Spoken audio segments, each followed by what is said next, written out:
તમારી આ ભૂલથી તૂટી જશે કરવા ચોથનું વ્રત, અધૂરી રહી જશે તમારી ઈચ્છાઓ.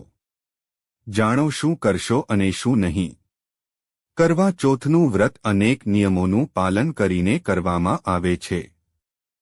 માનવામાં આવે છે કે કરવા ચોથના દિવસે તમે આ ભૂલો કરો છો તો તમારું વ્રત તૂટી શકે છે. તો જાણો આ વિશે વધુમાં. કાર્તિક મહિનાની કૃષ્ણ પક્ષની ચતુર્થીએ કરવા ચોથનું વ્રત રાખવામાં આવે છે. કરવા ચોથ વ્રતમાં નિર્જળા રહીને સુહાગણો પોતાના પતિની લાંબી ઉંમર માટે કામના કરે છે. પછી રાત્રે ચંદ્ર જોઈને વ્રત છોડે છે. કરવા ચોથના દિવસે સવારે સરગી ખાવાનું લઈને રાત્રે પૂજા કરવા સુધી અને ચંદ્રદેવને અર્ઘ્ય આપીને વ્રતનું પારણ કરવા સુધી અનેક નિયમોનું પાલન કરવાનું હોય છે. આ સમયે વ્રત પૂર્ણ થાય છે અને પૂરું ફળ મળે છે. પતિ પત્નીના સંબંધો મજબૂત થાય છે. પરંતુ કરવા ચોથના દિવસે તમે આ નાની મોટી ભૂલો કરી બેસો છો તો વ્રત તૂટી શકે છે. આ વર્ષે કરવા ચોથનું વ્રત 10 ઓક્ટોબર 2025 શુક્રવારના રોજ રાખવામાં આવશે. આ દિવસે ભગવાન વિષ્ણુ અને માં લક્ષ્મીની પૂજા અર્ચના કરવામાં આવે છે.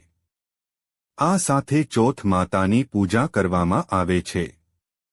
કરવા ચોથ વ્રત નિયમ. કરવા ચોથનું વ્રત પૂરા વિધિવિધાન સાથે કરવામાં આવે છે. આ દિવસે ખાસ કરીને નિયમોનું પાલન કરવું ખૂબ જરૂરી છે. કરવા ચોથના દિવસે બપોરે ઊંઘશો નહીં. આ દિવસે રાત્રે મોડા સુધી જાગવું જોઈએ. સવારમાં જલ્દી ઉઠીને સાસુ દ્વારા આપવામાં આવેલી સરગી ખાઓ, મોટાના આશીર્વાદ લો. સ્નાન કરીને સૂર્યદેવને અર્ઘ્ય આપો. પછી વ્રત અને પૂજાનો સંકલ્પ લો. ખાસ ધ્યાન રાખો કે સરગીમાં તામસિક વસ્તુઓ આપશો નહીં. ફળ, મીઠાઈ, માવા જેવી મીઠાઈઓ આપો. કરવા ચોથના દિવસે કાળા રંગના કપડાં પહેરશો નહીં. કોઈને અપશબ્દ બોલશો નહીં. આ સાથે કોઈનું ખરાબ વિચારશો નહીં. કરવા ચોથના દિવસે નિર્જળા વ્રત કરો.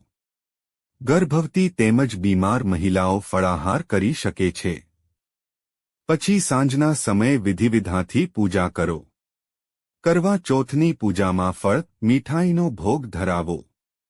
કરવા ચોથના દિવસે લસણ ડુંગળીનું સેવન કરશો નહીં. આ દિવસે પતિ સાથે ઝઘડો કરશો નહીં. આમ કરવાથી દેવી દેવતા નારાજ થઈ શકે છે.